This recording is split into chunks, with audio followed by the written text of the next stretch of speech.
ढोलक पर बन्ना बन्नी गाते सबके बीच बैठी माला कोने में 20 वर्षीय भांजी रुचि की फुसफुसाहट सुनते ही तिलमिला उठी।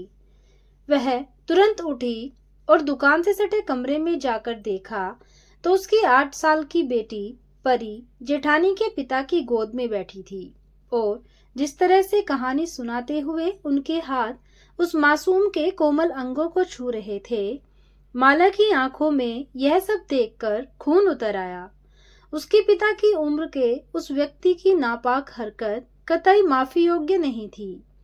यह सब देखकर उसका जी चाहा कि बेटी के साथ ऐसा घिनौना खिलवाड़ करने वाले का मुंह नोच ले, पर समझदार माला शादी जैसे मौके पर रंग में भंग नहीं डालना चाहती थी।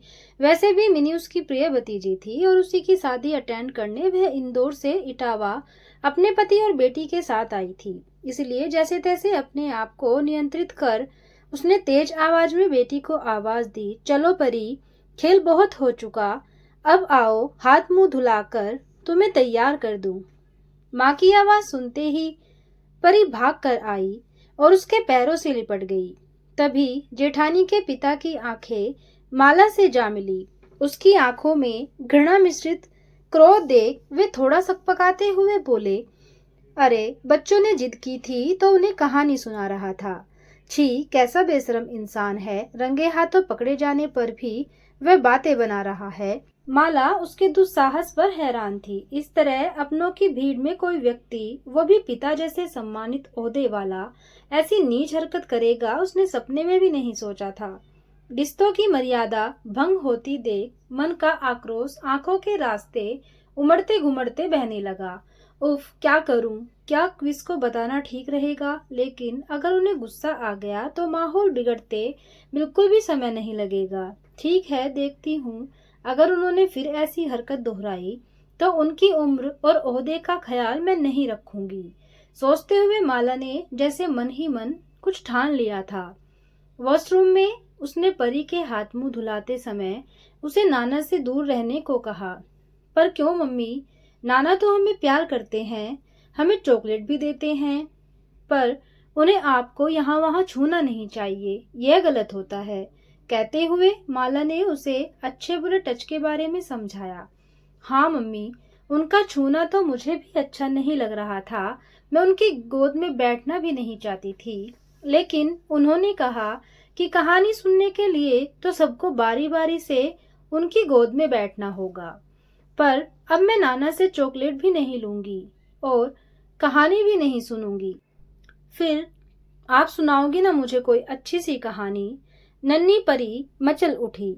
हाँ, मैं अपनी परी को एक सुंदर सी कहानी जरूर सुनाऊंगी, पर रात को सोते समय। लेकिन अब हमेशा ध्यान रखना है कि आपको रुचि दीदी के साथ ही रहना है, ठीक है ना? ओके। अपनी छोटी छोटी बाहें उसके गले में डाल परी झूल गई। कब से आवाज दिए जा रहे हैं, आइए आइए। परी के कपड़े बदल चुकी, माला ने जवाब दिया और परी को दुलारते हुए बाहर भेजा और खुद भी जल्दी जल्दी तैयार होने लगी। आज महिला संगीत था जिसमें उसकी और क्विज की भी परफॉर्मेंस थी। प्योर जॉर्जेट की रेड कलर की बॉर्डर वाली साड़ी में माला बहुत खूबसूरत लग रही थी। शादी के लिए बुक किया गया गार्डन घर से 5 मिनट के फासले पर था। वहीं संगीत का प्रोग्राम भी होना था। काफी बड़े स्टेज की सजावट देखते ही बनती थी। पीच कलर का गाउन पहने मिनी भी बिल्कुल गुड़िया सी लग रही थी। सबसे पहले दुल्हन की सहेलियों का डांस हुआ, फिर मिनी ने भी उनको ज्वाइन कर लिया। मम्मा मम्मा, मुझे भी डांस करना है। काफी देर से परी भी जिद कर रही थी। फिर तो वह भी कमर पर दोनों हाथ रखे ठुमक ठुमक कर सबके बीच खूब नाची। फिर बारी आई माला की और क्विज की। पुराने गीतों की पैरोडी पर उन दोनों ने इतना मस्ती भरा डांस किया कि सभी देखकर मंत्रमुग्ध उन्हें देखते रह गए। फिर तो क्या बच्चे क्या बड़े, सभी एक एक कर डांस की मस्ती में डूबते चले गए। यही मंगवा लूंगी, आप चिंता ना करो, कहते हुए माला ने परी का हाथ पकड़ा और लंबे डग भरती हुई घर की तरफ चल दी। वह बेहद परेशान थी, क्योंकि बात यहाँ सिर्फ उसकी बच्ची के प्रति हुए अन्याय की नहीं थी, बल्कि ये एक अनाचार और व्यभिचार था जिसे करने वाला बेहद करीबी रिश्ते में बंधा एक धूर्त व्यक्ति था। सभ्य समाज का दुश्मन ऐसा व्यक्ति कभी भी किसी भी निरीह को अपनी कुचेष्टाओं का शिकार बना सकता है, तो क्या मासूमों के दोषी को यूं ही छोड़ देना सही है? क्या रिश्ते की आड़ में उसकी धृष्टता क्षमा करने योग्य है? ऐसे अनेक प्रश्न उसके मन में मथ रहे थे। उसकी आंखों के आगे जेठानी नीता की तस्वीर तैर गई। कितनी अच्छी है दीदी, अपने पिता की सच्चाई जानकर उन्हें कितना तकलीफ होगी। फिलहाल वह समझ नहीं पा रही थी कि उसे क्या करना चाहिए। जानबूझकर माला घर के सामने वाले गेट से न जाकर आंगन में बने पीछे वाले दरवाजे से अंदर घुसी। वहां नाइन और कामवाली अगले दिन की पूजा के लिए मंडप के नीचे कुछ तैयारियां कर रही थी। परी को उसने हॉल में ले जाकर चुपचाप बैठने को कहा कि गोद से लगभग छीना और सभी को प्यार से अपने अपने घर जाने को कहा। तुम बहुत जल्दी आ गई बिटिया। उसके चेहरे पर अभी भी कुटिल मुस्कान तैर रही थी। आपको शर्म नहीं आती ये नीच हरकत करते हुए? कहने को आप पिता तुल्य हैं, पर आपको पिता कहना उस पवित्र शब्द का अपमान होगा। उम्र में आपकी पोतियों से भी छोटी हैं ये बच्चियां। सच बताइए, आपका विवेक मर चुका है क्या, जो इनके साथ इतनी घिनौनी हरकत करते वक्त आपके हाथ नहीं कांपे? अत्यंत क्षोभ व गुस्से से वह फट पड़ी। तुम क्या कह रही हो? मुझे कुछ समझ नहीं आ रहा। मुझ पर झूठा इल्जाम लगाते तुम्हें शर्म आनी चाहिए। अचानक ही उसकी बोली और सुर बदल चुका था। बेशर्मी की ये पराकाष्ठा देख माला दंग थी। सच में आप जैसा इंसान को चुल्लू भर पानी में डूब मरना चाहिए। जिस तरह की जलील हरकत आपने की है, कायदे से आपको पुलिस में दे देना चाहिए। लेकिन मैं सिर्फ समझाइश देकर छोड़ रही हूँ। वक्त रहते सुधर जाइए, नहीं तो दीदी और दूसरे लोगों को पता चला तो आप कहीं के नहीं रहेंगे। आवेश में ऊंची होती उसकी आवाज आंगन में काम कर रहे लोगों तक जा पहुंची। पागल हो क्या? बित्ते भर की छोकरी मुझे सबक सिखाने चली है। जानती नहीं है कि मैं हूं कौन? तुझे तो तैस में उसने माला पर अपना हाथ छोड़ दिया, पर उस उठे हाथ को किसी ने हवा में ही रोक लिया। खबरदार जो माला पर हाथ उठाया। और सही कहा आपने, वो मासूम आपको जानेगी भी कैसे? पर मैं आपकी भले मानस वाली छवि के पीछे की घिनौनी हकीकत से भली भांति वाकिफ हूँ। आप इस संसार के सबसे निकृष्ट व्यक्ति हैं, जिन्होंने अपनी घृणित वासना की पूर्ति के लिए अपनी बच्ची तक को न छोड़ा। सच में आपको पिता कहते मुझे लज्जा आती है। गुस्से में नीता का चेहरा तमतमा रहा था। ये क्या कह रही हो दीदी? एक बाप अपनी बेटी के साथ ऐसा कैसे? बाप, इसकी दरिंदगी देख प्रकृति ने इसे बाप बनने का अवसर ही कहाँ दिया।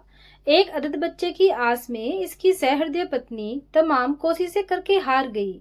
सब तरफ से निराश होकर उसकी जिद पर मुझे एक अनाथालय से गोद लिया गया था।